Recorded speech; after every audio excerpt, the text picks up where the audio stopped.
The vast ship emerged from the quantum fold like a metal leviathan breaching the surface of a digital sea.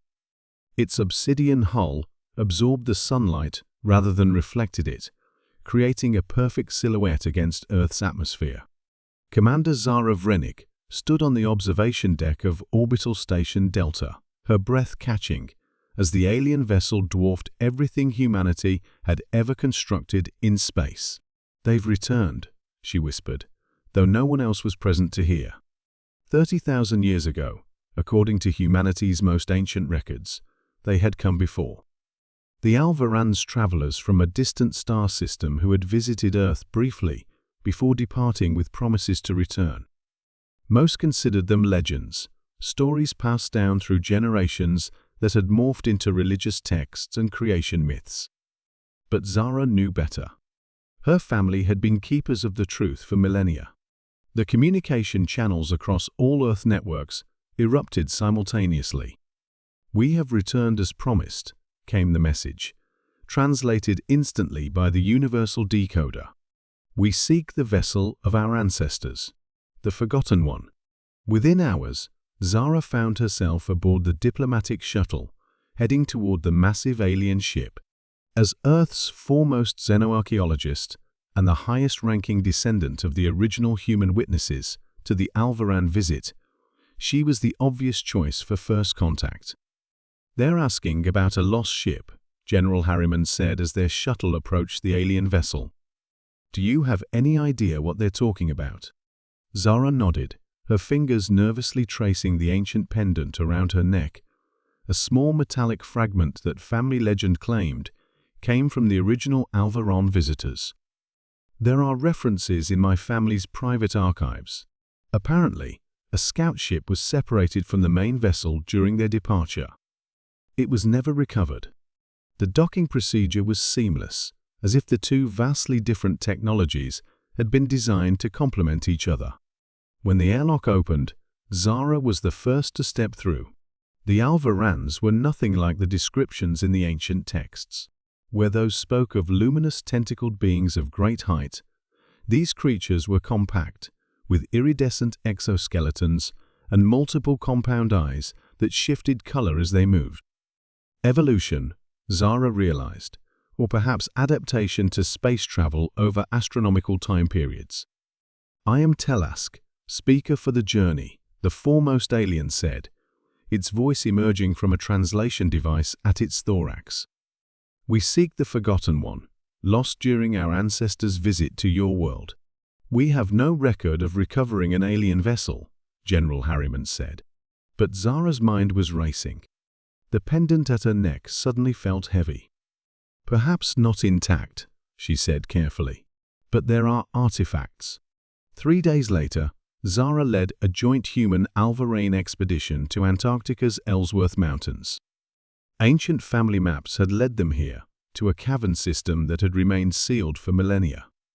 Ground-penetrating radar confirmed a large metallic object embedded deep within the ice.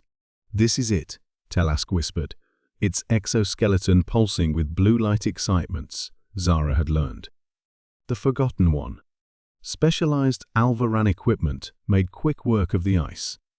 As the frozen layers melted away, a twisted hull of impossible metal emerged, the same strange alloy as Zara's pendant.